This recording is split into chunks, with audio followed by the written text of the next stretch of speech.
நமக்கு தெளிவாகுமா மறுபடியும். அப்போ உடம்புல ஒவ்வொரு தெய்வங்கள் இருக்காங்க. நமக்கு வயிற்று பகுதியில் விநாயகர் பெருமான் இருக்காராம். இப்படி ஒட்டும் பொழுது நம்ம தலையில இருக்கிற அமிர்தம் யசிஷம்னா தலையில அமிர்தம் இருக்குமா? நமக்கெல்லாம் அமிர்தம் இருக்கா? நமக்கெல்லாம் அப்படின்னா இருக்கும். அதை பயன்படுத்தணும். இப்படி ஒட்டும் பொழுது அந்த அமிர்தமானது வழிந்து விநாயகர் அபிஷேகம் ஆகும். வயிற்றில் இருக்கிற விநாயகர் அதுமாதிரிலாம் நிறைய சொல்லியிருக்காங்க. நிறைய அர்த்தமும் இருக்கு.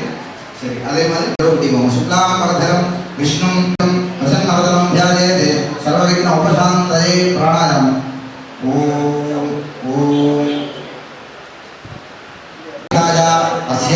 वर्धमानाय मंगल चतुर्दश्यां शुभदिनौ परिवारिण्याम् आविर्भूतायाः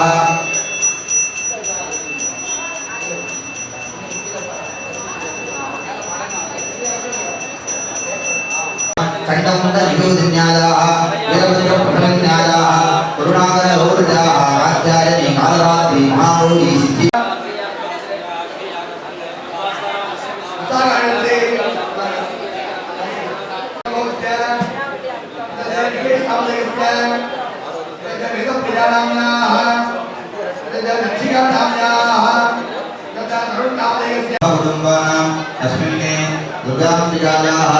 श्री नागपत्र महामादेव्याः आलयस्याः मनोपकारीणां देवकाञ्चने यशोविजये लाभाकृतासिद्ध्यर्थं सर्वेषां विद्यार्थीनां मानव मानवीकानां पठने पाठने लेखने मनने चिंतने सुंदर तमोलेखने पूरणे अभ्यास प्राप्ति पूर्वकं सद्विद्या परविद्या ज्ञान विज्ञाने बुद्धि प्रकाशत्व सिद्ध्यर्थं श्री दक्षिणामूर्ति नमस्ते ज्ञान चिंतन अभिवृद्धि प्राप्ति वराणां श्री चिदंबर कला पार्वती कल्याण सौभाग्ये समस्त संपत्ति श्रीः अवाप्त्यर्थं सर्वेषां विद्यार्थीनां व्यापाराणां उद्योगे व्यापारे लक्ष लक्ष कोटि कोटि प्राप्ति द्वारा धर्म मार्गेण धन आकर्षण धनमाकर्षण प्राप्त्यर्थं तद् दैव चिन्तने दैव कैंकर्ये धर्म चिन्तने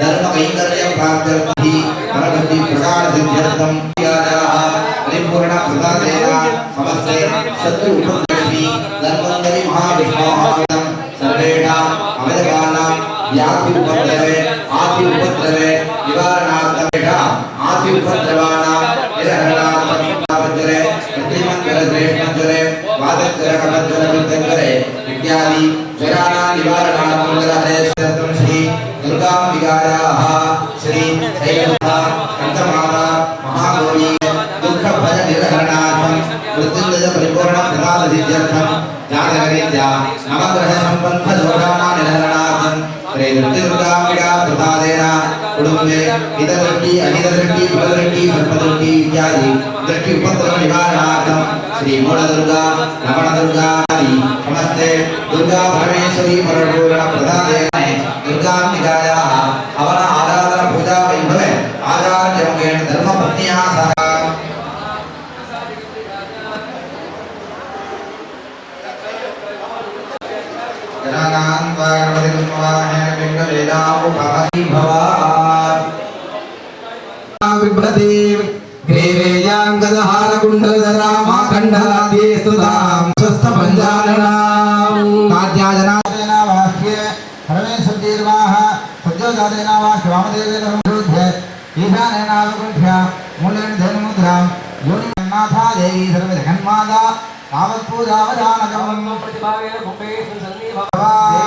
प्रसीद प्रसीद विज्ञाप्य योनि मुद्रा पक्व मुद्रा नमस्कार मुद्रा मावधि नमो नमोले पादयोः पाद्यते महान नमोले नादमैज प्रजम महान नमोले शिरसिर्यं अंबिका देवी नमः देव स्नानं अंबिका देवी दुर्गा परमेश्वरी नमः ओम गंगा देवी नमः परिवारं भजामि नमः ओम गंगा देवी नमः मनोगमन परिधानं भजामि नमः ओम गंगा देवी नमः सौंदर्यं भजामि नमः ओम गंगा देवी नमः मंडप प्रवेशं भजामि नमः ओम गंगा देवी नमः मंडप मणिपीठ प्रवेशं भजामि नमः ओम गंगा देवी नमः दिव्य स्वरूपं भजामि नमः ओम गंगा देवी नमः पूर्ण मंडप प्रवेशं भजामि नमः ओम गंगा देवी नमः पूर्ण मंडप मणिपीठ प्रवेशं भजामि नमः ओम गंगा देवी नमः मणिमकुटं भजामि नमः ओम गंगा देवी नमः सकलं भजामि नमः ओम गंगा देवी नमः स्तोत्रं भजामि नमः गंगा देवी नमः श्रीरामं भजामि नमः गंगा देवी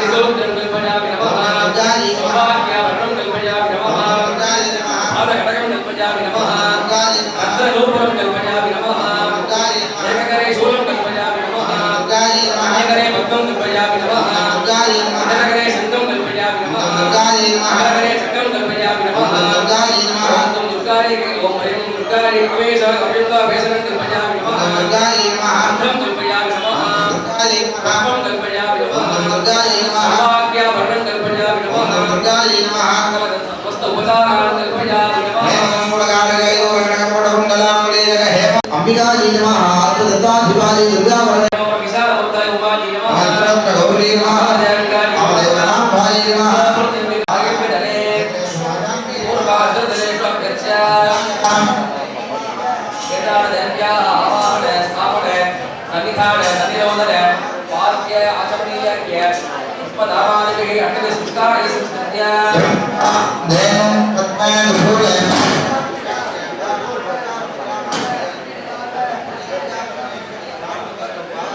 दुर्यावरणे भूर्वादटनित्रो ओम ह्रीं मोणदुर्गायै नमः वरदुर्गायै नमः धातवे दुर्गायै नमः दीपदुर्गायै नमः अवरदुर्गायै नमः आसुरीदुर्गायै नमः ओम जलदुर्गायै नमः शान्तिदुर्गायै नमः समरिदुर्गायै नमः किरित्वा द्वितीयावरणे ओम ह्रीं भद्रण्यै नमः ह्रीं बुद्धिन्यै नमः ह्रीं मन्त्रिण्यै नमः उन्मदायै नमः मुनिन्यै नमः नमो जगन्नाथाय देवी नमः दुर्गादेवी नमः कालिन्यै नमः हरिण्यै नमः सरस्वती नमः लक्ष्मी नमः समावरणे पूज्या कटिकाजो नमः यदेषा पंचाशत्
देवी प्ररोधरी सत्यागणे सीता भगवती सावित्री हनो देवी मह्यवी महारणे महोदयस्था सर्गे सर्गे यज्ञे यज्ञे विभीषणे देवकी व्याजनी सुरसितैः वायुपरि जलधजने प्रियंदारा सत्यन्तोपरि मे सोमरि दत्तंगाय पत्नी जवान देवी माधवी माधवप्रिया प्रसखे देवी नमाम्यच्युत वल्लभाम् गरुड़धराय विद्महे सर्वसिद्धे च धीमहि तन्नो धरां प्रचोदयात् इक्षुशालिकवशस्य मलाढ्यां पारिजातदर्भोभिधमूले तदरत्नमणिमण्डपमध्ये चितये सकललोकचरित्रे नामां विचित्रां नवरत्नभूषितां चतुर्भुजां तुङ्गभयोधरान्वितां क्षीरमसालिमञ्जरी सुखं दधानां वसतां भजामहे शब्दानुगदितगुणां मनसा वाचवक्राता अत्राशकाः शक्यानि जानते भद्रेशाः लक्ष्मीर्निहितादिवाचे ॐ रात्रिव्यख्यता गते पुरुत्रा देव्या विश्वादिश्रयोदिता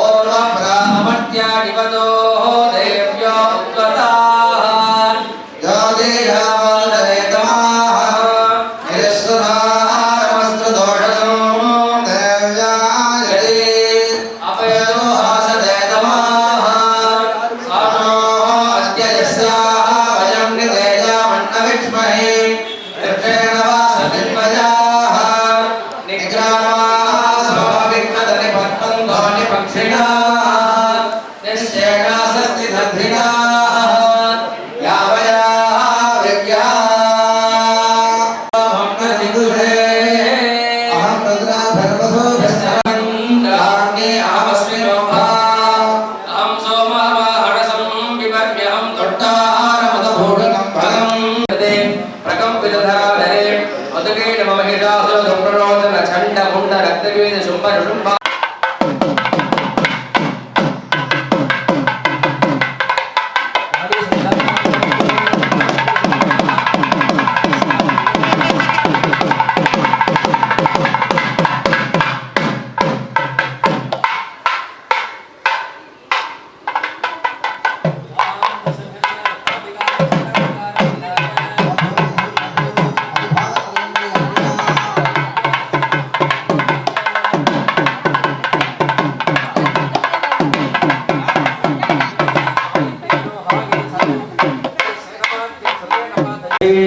तत्संयोरावृणीमहे कामदर्गे दैवी स्वस्तिरस्तु नः स्वस्तिर्मारुषेभ्यः ऊर्ध्वन्दिकादुपेडितं तन्नो अस्तु द्विपदेः शञ्चतुष्पदे ॐ शान्तिः शान्तिः शान्तिः ॐ ज्ञानिनामपि चेतांसि देवी भगवती हि सा फलादादृश्य मोहाय महाभाया प्रगच्छति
ஸ்ரீ துர்கா பரமேஸ்வரருடைய அனுகிரகத்தினால் இந்த யாகமானது இன்றைய தினம் நமது ஆலயத்திலே சீரும் சிறப்பும் செம்மையாக நடைபெற்று வருகிறது.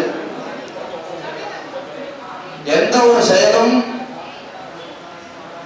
அவனின்றி நடக்காது என்று சொல்வார்கள். அவனின்றி ஒரு அணுவும் அசையாது. என்ன அர்த்தம் அப்படின்னா, நம்ம ஆத்துல வெயில் அடிக்கும் போது ஜன்னலை திறந்தோம் அப்படின்னா, இப்ப சில பேர் ஆத்துல வெயிலே அடிக்கிறது இல்லையா, அப்படி அதுல இருந்து ஒரு தூசி தெரியும். அணு அது பேர் தான் அணு அப்படின்னு சொல்றது. அணுவுக்கு அணுவாய், அதற்கும் அணுவாக இருக்கக்கூடியவர் இறைவன். அப்பாளுக்கு அப்பா திருச்சிற்றம்பலமுடையான் அப்படின்னு கையில சைன் போடுறாரு. போட்டு எங்க வைக்கிறாருன்னா சிதம்பரம் கோயில வச்சுட்டு போயிடுறாரு. அங்க பூஜை பண்றவங்க கோயில திறந்து பார்த்தோன்னே ஒரு புஸ்தகம் எழுதி இருக்கு. அந்த புஸ்தகத்தை பார்த்து பிரிச்சோடனே சொன்னது மாணிக்க வாசக பெருமான், எழுதுனது திருச்சிற்றம்பலமுடையான் எழுதியிருக்கு. அது யாருன்னா அவருக்கு தெரியும். ஆனா மாணிக்க வாசகர் தெரியும். நேரா அந்த குருக்கெல்லாம் எடுத்துட்டு மாணிக்க வாசக பெருமான் போறார். இந்த சிவபுராணம், இந்த திருவாசகம் அற்புதமா இருக்கு, இதற்கு அர்த்தம் என்னன்னு கேட்கிறார். அப்போ இவர் தெரிஞ்சிருந்து எழுதுனது சிவபெருமான். அங்கேயிருந்து ஓடுறார் கோவிலுக்கு. கோவிலுக்கு ஓடி போய் பின்னாடியே இவாரம் வந்து ஏன் இங்க வந்துருக்கீங்கன்னு கேட்ட உடனே இதனுடைய அர்த்தமே உள்ள நிற்கிறார் அப்படின்னு சொல்றாரு. அப்போ திருவாரூர் இந்த வார்த்தையை எழுதினது யாரு அப்படின்னா சிவபெருமான். இந்த சிவபெருமான் எழுதிய வாக்கு எவ்வளவு சத்தியமாக இருக்கும். இப்போ உலகத்துல பார்த்தோம்னா எல்லாம் ஒழிஞ்சிடுச்சு. வேதம் ஆகமும் தான் தேடிட்டு இருக்கா. ஒன்றும் எதுவுமே ஃபுல்லா கிடைக்கல. தேவாரம் அந்தாதி தான் வந்து நமக்கு கிடைச்சிருக்கே தவிர ப்ரெஃபரன்ஸ் ஃபுல்லா இருக்குமானா தெரியாது. இன்னும் தேடிட்டே இருக்கா. நிறைய ஆகமங்கள் வேதங்கள் பாட்டுகள்லாம் இன்னும் திருப்புகள் கூட தேடிட்டு வந்துட்டு தான் இருக்கே தவிர ஒரு முடிவு கிடையாது. ஆனா இதெல்லாம் அழிந்தாலும் முழுமையாக இருக்கக்கூடியது என்ன அப்படின்னா திருவாசகம் மட்டும்தான் முழுமையா இருக்கான். ஏன் அப்படின்னா அதை எழுதியவர் சிவபெருமான். அப்படி அவர் சொன்ன வாக்கு என்னன்னா சிவன் அவன் என் சிந்தையுள் நின்ற அதனால் அவன் அருளாலே அவன் தான் வணங்கி. நான் க்ஷண நேரம் சாமியை நினைக்கிறதுக்கு கூட இந்த சாமியினுடைய அனுகிரகம் வேணும். நீ என்ன நினை அப்படின்னு அப்போதான் அவன் சுவாமியை நினைக்க முடியுமா? ஏன் அப்படின்னா அரிது அரிது மாநிலராய் பிறத்தல் அரிது அதனும் மறுபடி கூண் செவிடு பிறந்து நீங்கி பிறந்தல் அரிது. அவ்வளவு கஷ்டமா மனுஷனா பிறக்கிறது அப்படின்னா நிச்சயமாக கஷ்டம். ஏன் அப்படின்னா உடலுக்கு தான் அழிவு உண்டு. உடல்ல இருக்கக்கூடிய ஆத்மா என்று சொல்லக்கூடியதுக்கு அழிவு கிடையாது.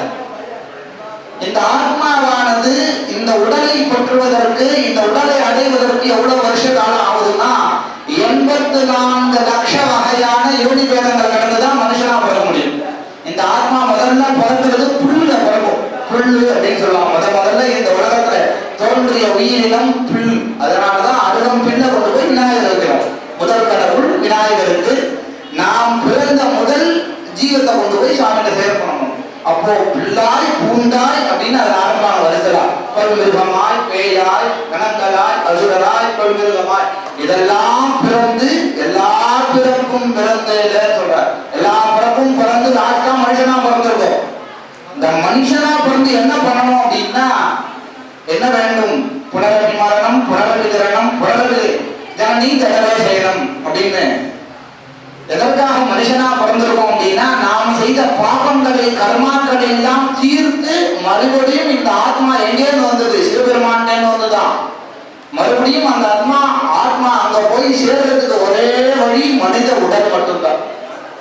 அதனாலதான் அந்த காலங்கள்ல எவ்வளவு தேவர்களும் தெய்வங்களும் சாபம் அடைந்தாலும் அந்த சாபத்தை தீர்த்ததற்காக மனிதனாக பிறந்து கர்ம பூமி அப்படின்னு சொல்லக்கூடிய பூமிக்கு தான் வந்து பிறப்பாங்க. ஆமா. ஏன் அப்படின்னா சிவபெருமானும் குபேரன் எல்லாருக்கும் தெரியும். குபேர பெருமானும் இந்த உலகத்தை சுத்தி பார்ப்பதாக கிளம்பி வராங்க. பார்த்துட்டே இருக்கும் பொழுது சாயாவனம் அப்படிங்கிற ஒரு இடம் பூம்புகார பக்கத்துல இருக்கு. அந்த இடம் ரொம்ப அமைதியா இருக்கு. அங்க ஒரு சிவன் கோயில் இருக்கு. அந்த கோயில் உள்ளார போனோடனே குபேரருக்கு ரொம்ப பிடிச்சு போய் சிவபெருமான்கிட்ட ஒரு நாள் இங்க தங்கிட்டு போயிடலாமா அப்படின்னு சிவனை பார்த்து கேட்கிறாராம்.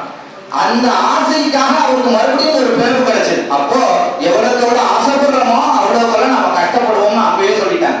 அப்போ அவர் குபேரர் மறுபிறப்பு எடுத்து பட்டினத்தாராக பிறந்தார். அந்த கதையெல்லாம் படிச்சீங்கன்னா இன்னும் பெருசா போவோம். அவர் எவ்வளவு கஷ்டப்பட்டார், எப்படி எல்லாம் விட்டார் அப்படின்னு. அப்போ ஒரு சின்ன ஆசை பெரிய கஷ்டத்திற்கு நமக்கு உருவாகும். நாம எதெல்லாம் வேணும்னு நினைக்கிறோமோ, எதெல்லாம் நம்மள பிடிச்சிருக்கோ, எதுக்கெல்லாம் நம்ம பிடிக்குமோ, எதெல்லாம் வேண்டி கடவுள்கிட்ட கேட்கிறோமோ நிச்சயமா சத்தியமா அது ஒரு நாள் நம்ம விட்டு போயிடும். இல்ல அதுல இருந்து நமக்கு ஆசை போடும். இதுதான் உண்மை சத்தியம். நாம் செய்யக்கூடிய தர்மமும் தானமும் மட்டுமே நம்ம கூட வந்து சேருமா. அப்படிலாம் இருக்கும்போது இந்த பூஜை யாகம்னா எதற்காக அப்படின்னா பூர்வ ஜென்ம கிருத்தம் பாபம் யாதி ரூபேன பீடிதம். போன ஜென்மத்துல செய்த கர்மாவை பாபங்களை தீய செயலை நீ எதனாலும் தீர்க்க முடியும் அப்படின்னா இந்த காலகட்டங்கள்ல வியாதி ரூபமாக வருமா. வியாதி ரூபேன பீடிதம் நமக்கு வியாதியாக வந்து சேரும். அது தானாவே நம்ம மேல ஏற்படுத்திக்கிறோம். அந்த காலத்துல தாத்தா பாட்டிலாம் ஏதாவது ஒரு பிரச்சனை உடல் சரியில்லைன்னா சாப்பாட்டு மூலியமாக நமக்கு சரி பண்ணுவாங்க. இப்போ இங்க போடக்கூடிய திரவியங்கள்லாம் பாதி சாப்பிடலாம். அதெல்லாம் சாப்பாட்டா நம்ம தாத்தா பாட்டிலாம் கலந்து கொடுத்தாங்க. இப்போ நாம என்ன செய்யறோம் அப்படின்னா சாப்பாடுங்கிற பேர்ல வேற ஏதாவது சாப்பிட்டு அதனால ஒரு பிரச்சனை வந்து அதுக்காக ஒரு மாத்திரை போட்டு அந்த மாத்திரைக்காக சைட் எஃபெக்ட்னு இன்னொரு பிரச்சனை வந்தது.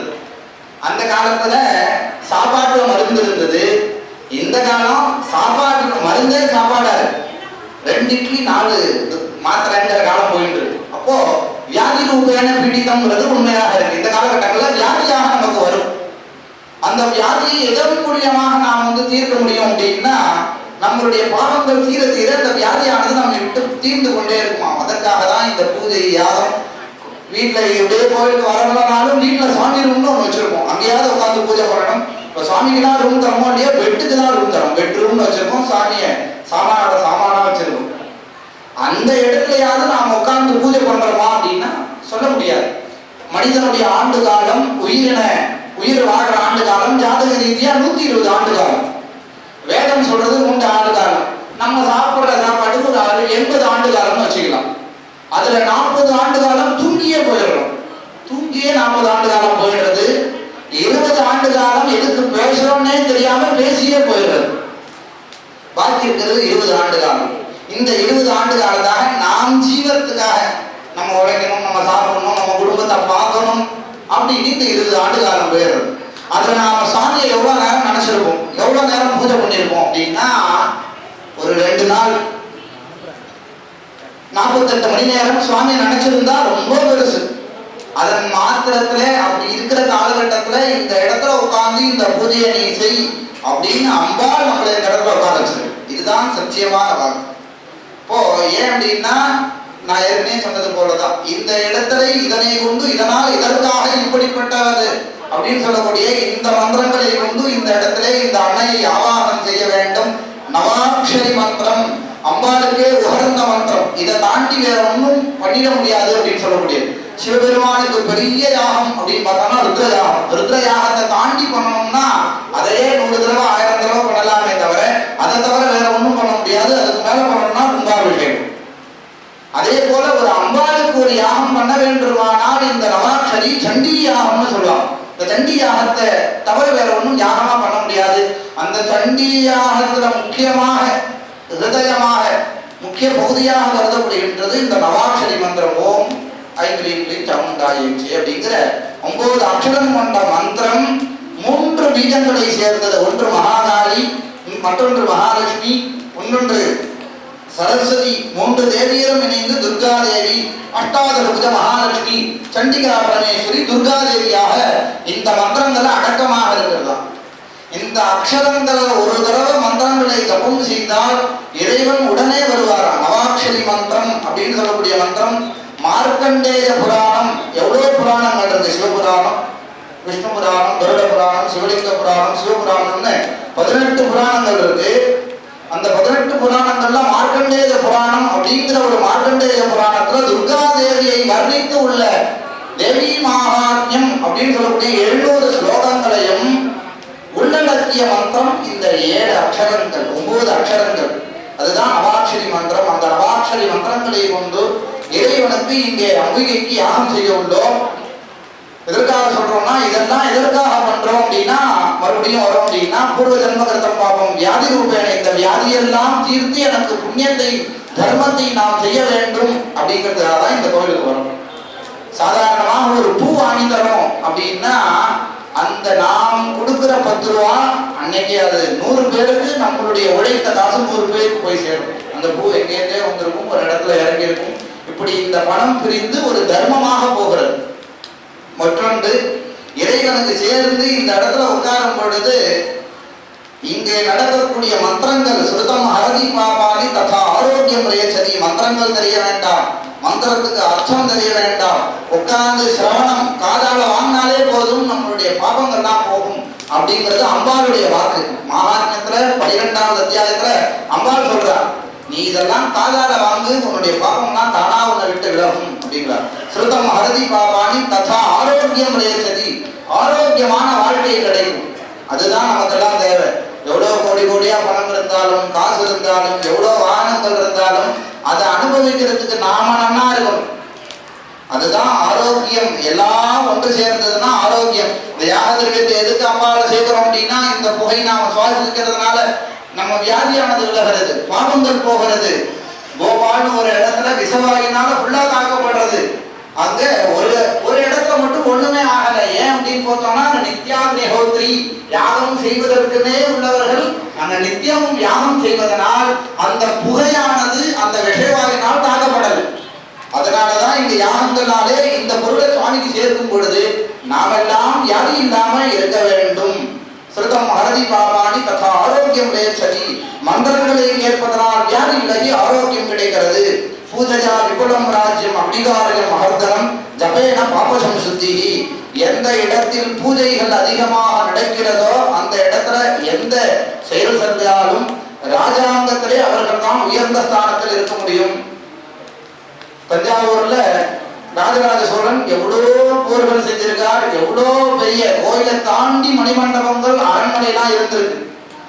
ஆனா ராஜராஜ சோழனுடைய பேரை ஏன் சொல்றோம் அப்படின்னா அந்த கோயில்னால சொல்றோம். அந்த சோழ மண்டலத்துல எந்த விவசாயத்துல வயல்ல எந்த ஒரு திரவியம் விளைஞ்சாலும் முதல் படி அது அங்க இருக்கக்கூடிய சுவாமிக்கு தான், பகதீஸ்வரருக்கு தான். அப்படி நாம் எதற்கு எவ்வளோ பூஜை செய்கிறோமோ நம்ம ஆத்துல எவ்வளோ வெள்ளி செவ்வாயெல்லாம் டெய்லியே பூஜை செய்யணும். டெய்லி முடியலனாலும் இந்த வெள்ளிக்கிழமை செவ்வாய்க்கிழமெல்லாம் பூஜை செய்கிறோம் அப்படின்னா அந்த இடத்துல நாம் செய்யக்கூடிய செயலானது நல்லபடியா அமையுமா, அதை வரமாக மாத்திக்க முடியும். திருப்படியூர்ல 14 வயசுல சாகனம்ங்கிறது அந்த குழந்தையோட விதி. ஆனா உண்மையான பக்தியினால அந்த 14 என்றும் 16ஆக அந்த சாபத்தை வரமாக மாற்றி கொண்டார். அதுதான் முக்கியம். எவ்வளவுக்கு எவ்வளவு பக்தியாக இருக்கிறோமோ எந்த செயல் யார்கள் நமக்கு தீமை செய்தாலும் அந்த தீமையே நமக்கு நல்லதாக மாற்றுகிற தன்மை நமக்கு ஏற்படும். அப்படி கொண்ட மந்திரங்களை கொண்டு இந்த ஜபம் செய்ய போறோம். சுவாமியை பிரார்த்தனை பண்ணிக்கோங்க. மேற்கொண்டு துர்கா கணபதி, ஒவ்வொரு இடத்தையும் ஒவ்வொரு விநாயகர். இந்த இடத்துல நவாட்சரிக்கு துர்கா கணபதி அப்படின்னு ஒரு கணபதி யாகம் செய்தார்கள். நவாட்சரி ஹோமம், துர்கா சுத்த ஹோமம், நிறைவாக சௌபாகிய திரவியம் அப்படின்னு முறத்திலே அம்பாளுக்கு வைத்த சௌபாகிய திரவியங்களெல்லாம் வைத்து அம்பாட்டை சேர்த்து துக்கூல வஸ்திரம், பட்டு வஸ்திர சமர்ப்பணம், பூர்ணாகுதி அப்படின்னு மேற்கொண்டு ஒன்றொன்றாக நடைபெறும். எல்லாரும் சௌக்கியமாக, லட்சுமி கடாட்சமாக, மன நிறைவாக, சந்தோஷமாக, சௌக்கியமாக, குடும்ப ஒற்றுமையாக இப்படி கேட்டுட்டே இருக்கலாம். இதெல்லாம் அம்பாள் நமக்கு தந்துட்டே இருக்கணும் அப்படின்னு பிரார்த்தனை செய்து கொண்டு இப்போ சுவாமிக்கு யாகமானது துவங்குகிறது.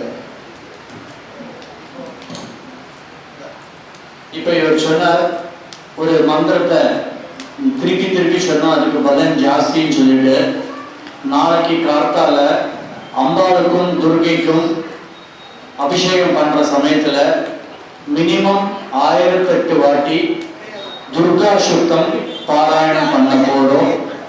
உபநயனம் ஆனவா, துர்கா சுத்தம் சொல்ல முடிஞ்சவா நாளைக்கு காத்தால் 5:45 வாங்குவோம். 6 மணிலிருந்து 8 மணி வரைக்கும் துர்கா சுத்தத்தை திருப்பி திருப்பி திருப்பி ஒரு 1008 வாட்டி மினிமம் ஒரு 20-25 பேர் வரத்துக்கு ஆல்ரெடி ரெடியா இருக்கா. உபநயனம் ஆனவா அண்ட் துர்கா சுத்தம் சொல்றவா நாளைக்கு காத்தால 5:45 வாங்குவோம். இப்ப நவாட்சரி ஹோமம் நடந்துட்டு இருக்கு. அதனால அர்ச்சனை பண்றவா எல்லாரும் சனி பகவானுக்கு மட்டும்தான் இன்னைக்கு அர்ச்சனை. அர்ச்சனை பண்றா பாம்பாள் பிள்ளையார் கோவில் வேற எதுக்கும் அர்ச்சனை இப்ப பண்ண முடியாத சூழ்நிலை. தயவு செய்து எல்லாரும் சனீஸ்வர பகவானுக்கு மட்டும் அர்ச்சனை கேளுங்கோ, அர்ச்சனை வாங்கிக்கும். சனி பகவானுக்கு பண்றவா மட்டும் அர்ச்சனையை வாங்கிக்கும். விளக்கு எடுத்துமே உள்ள வந்து சுத்த வேண்டாம். விளக்க வாங்கிட்டு அப்படியே கொண்டு வெளியில வச்சிருக்கோம். ஒரு 3 நாளா நாங்க சொல்லிட்டு தான் இருக்கோம். விளக்குங்கிறது ஆத்துல ஏற்காடு படுத்தி தீபாவளி காட்டுறோம் விளக்க. அதே மாதிரி தீபத்தை தீபாராதனையாக காட்டக்கூடாது. அது குருக்கள் மட்டும்தான் சுவாமிக்கு தீபாராதனை பண்ணலாம். ஆகையினாலே தீபத்தை ஏற்றி சுவாமிக்கு ஏற்றாப்புல ஏற்றிட்டு கொண்டு வைக்கணும். அதுதான் தீபம். எங்களது குருநாதர் சோமசுந்தர சிவாச்சாரியார் அவர்கள் தலைமையில் இந்த நவாட்சரி ஹோமம் நடைபெற்றுக் கொண்டிருக்கிறது. துர்கா ஹோமமும் இந்த ஹோமத்திற்கு பொருள் உதவி, பண உதவி, சரீர உதவி என்று பலவிதமான உபகரணங்களை பண்ணியவர்கள் எல்லாம் க்ஷேமமாக இருக்க வேண்டும். ஆலயம் மென்மேலும் நல்லபடியாக வளர்ந்து இங்கு வரக்கூடிய பக்தர்கள் அனைவருக்கும் கேட்கின்ற வரங்களை அள்ளி தரும் நாகமுத்து மாரியம்மனின் அருள் பெற வேண்டும். இந்த ஆலயத்தில் சீரும் சிறப்புமாக எல்லா பூஜைகளும் சிறப்பாக நடத்தி கொண்டிருக்கிறார்கள். மண்டலி மகளிர் அணி மிகவும் சிறப்பாக இந்த பூஜைக்காக ஒருவரையும் போய் சென்று இந்த பூஜையை நடத்த வேண்டும் என்ற திரவியங்களும் பணங்களும் வேண்டும் என்று கேட்டு வாங்கி சிறப்பாக செய்து கொண்டிருக்கிறார்கள். ஆலய நிர்வாகம் சிறப்பாக செயல்பட்டு கொண்டிருக்கிறது. சுந்தர சிவாச்சாரியார் தலைமையில் இன்னும் நிறைய யாகங்கள் கும்பாபிஷேகம் நடைபெற வேண்டுமாய் எல்லாம் அல்ல அம்பாவை பிரார்த்தனை பண்ணி நவாட்சரி ஹோமம் இப்போது ஆரம்பிக்கிறோம். எல்லோரும் ஒரு தடவை ஓம் சக்தி என்று சொல்லுவோம். ஓம் சக்தி. ஓம் நமோ தேவி மகாதேவி சிவாதே ஜகதம் நமः. சதா ஓம் ஹ்ரீம் க்ளீம் சாமுண்டாயை நமः.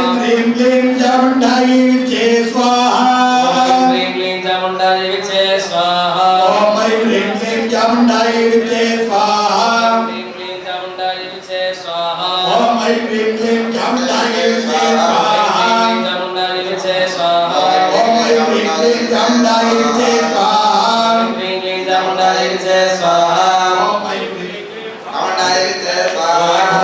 சாமுண்டாயை வித்யே ஸ்வாஹா சாமுண்டாயை வித்யே ஸ்வாஹா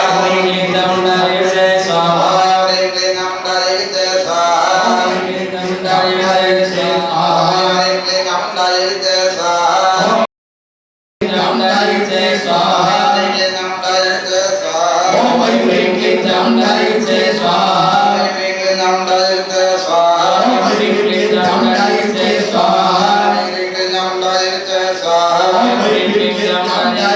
ஸ்வாஹா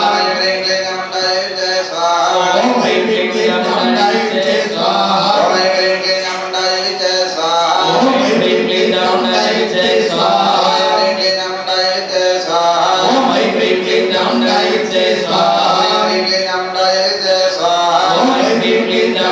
வித்யே ஸ்வாஹா சாமுண்டாயை வித்யே ஸ்வாஹா சாமுண்டாயை வித்யே ஸ்வாஹா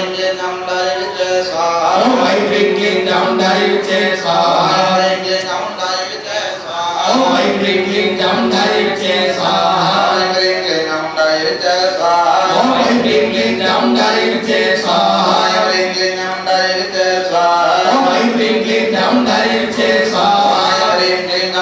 ஸ்வாஹா ஓம் ஐம் ஹ்ரீம் க்ளீம் சாமுண்டாயை வித்யே ஸ்வாஹா ஓம் ஐம் ஹ்ரீம் க்ளீம் சாமுண்டாயை வித்யே ஸ்வாஹா ஓம் ஐம் ஹ்ரீம் க்ளீம் சாமுண்டாயை வித்யே ஸ்வாஹா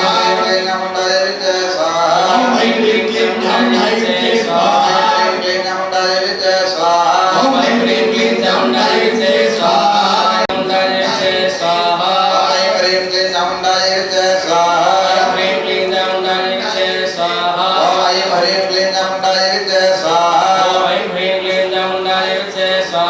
ஓம் I'm hreem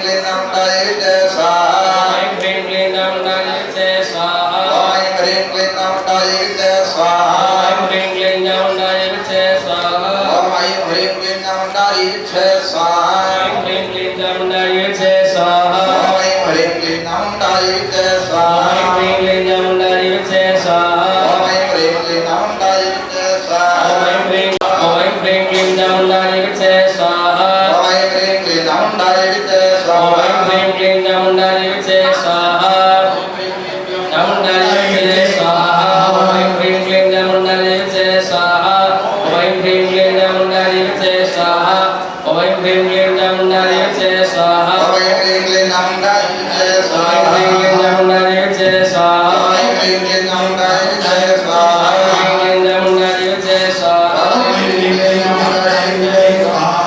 சாமுண்டாயை வித்யே swaha Om I'm ஹ்ரீம் க்ளீம் சாமுண்டாயை வித்யே ஸ்வாஹா ஓம் ஐம் ஹ்ரீம் க்ளீம் சாமுண்டாயை வித்யே ஸ்வாஹா ஓம் ஐம் ஹ்ரீம் க்ளீம் சாமுண்டாயை வித்யே ஸ்வாஹா ஓம்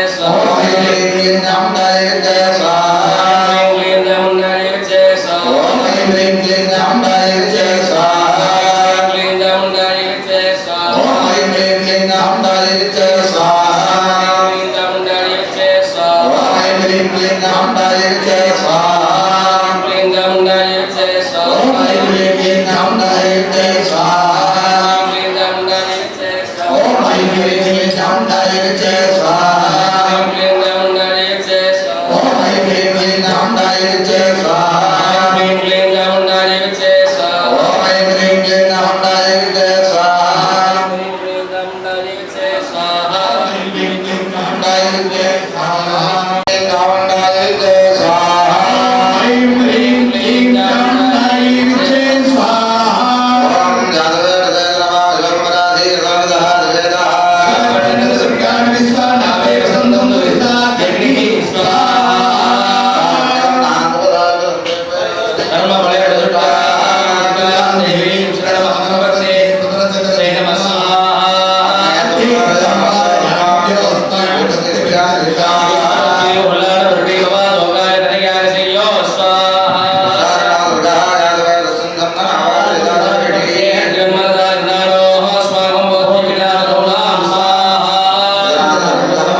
கோயிலுக்கு போகும்போது 3 நமஸ்காரம் பண்ண சொல்லுவாங்க.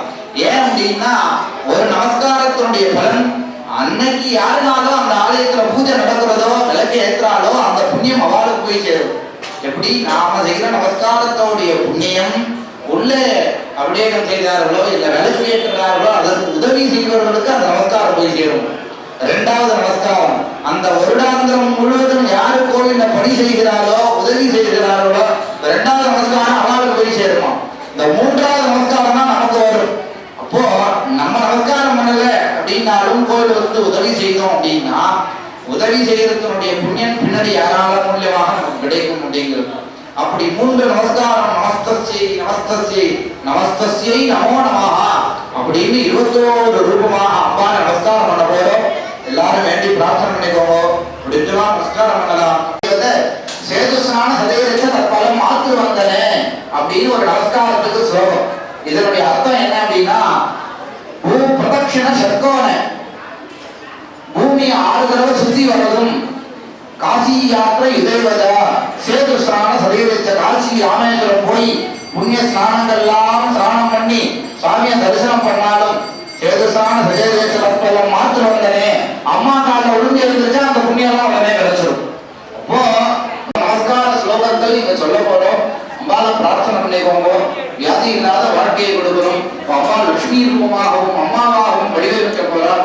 எப்பொழுதும் குடும்பத்துல லட்சுமி கடாட்சமாகவும் தீர்க்க சுமங்கலியாகவும் இருக்க வேண்டும். நமக்கு என்னென்னலாம் தேவையோ அந்தந்த தருணங்கள்ல அம்பாள் அதெல்லாம் நிச்சயம் அதெல்லாம் நமக்கு கிடைக்கணும்.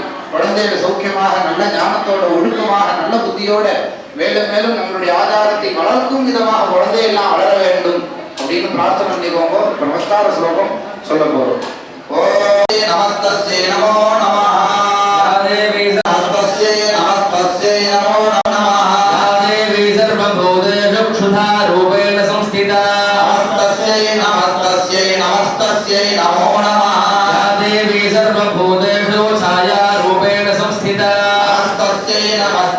नमस्तस्यै नमो नमः या देवी सर्वभूतेषु शक्तिरूपेण संस्थिता नमस्तस्यै नमो नमः या देवी सर्वभूतेषु दृष्टारूपेण संस्थिता नमस्तस्यै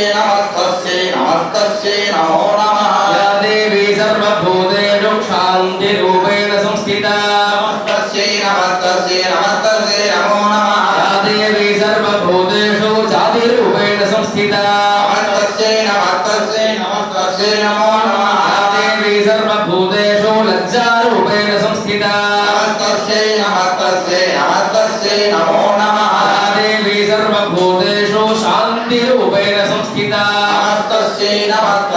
नमस्तस्यै नमो नमः या देवी सर्वभूतेषु श्रद्धारूपेण संस्थिता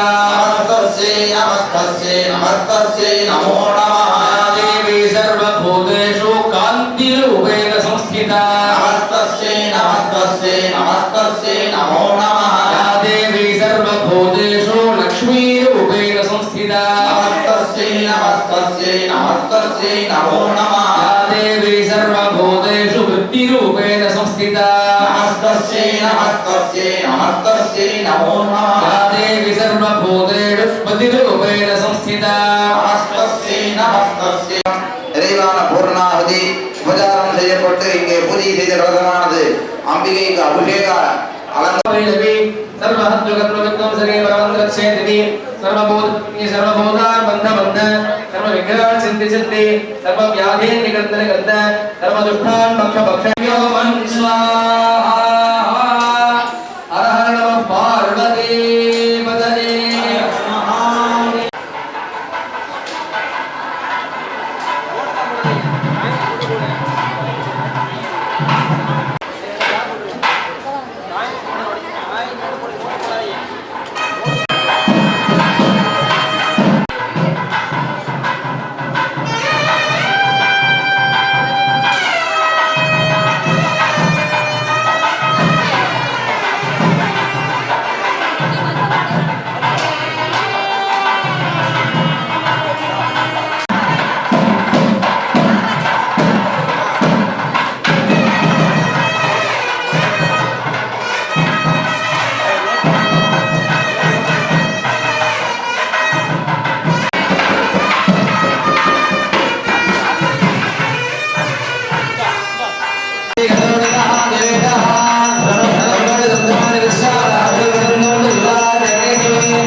இறைவன் நாமத்தை சொல்லி நமக்கு என்னென்னலாம் தேவையோ ஓம் தாமக்கிவர்ணான் தவசாஜலந்தே வைரவதனீ கர்மமலேஷுஷா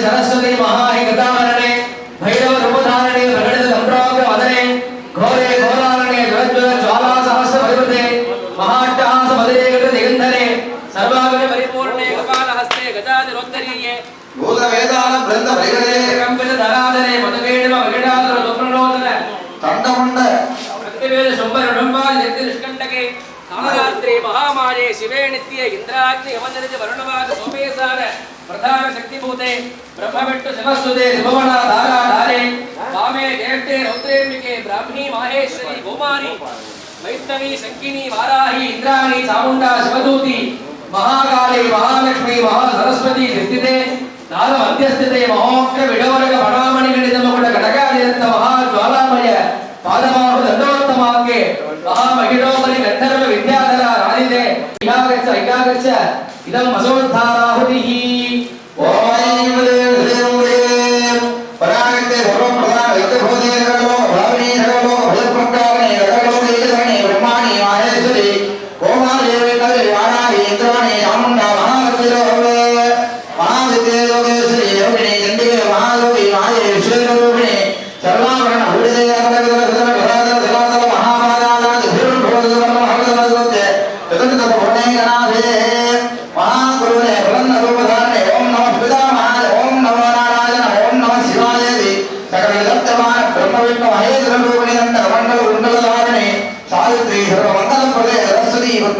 पार्वती जगरूपिणी संगतक कदावत्मदारणे बलदूर विनायक नंददारणे दलदाम दूरदामालक कडवर्मादामदाम बिंदुवार मुदुंडे उत्तम धर्मनिगाय दर्दन दादरे चंदावले सुंदरी नमाज गणपति प्रदान हे भूते अंबे सप्तदेव समुद्रावली महादेवश्री महाराज प्रसन्न मेदिनीना देव प्रभावे महादेवान प्रबोधोद्यान हरिहरणे हरेक देवता देवते कलामदेना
Gracias.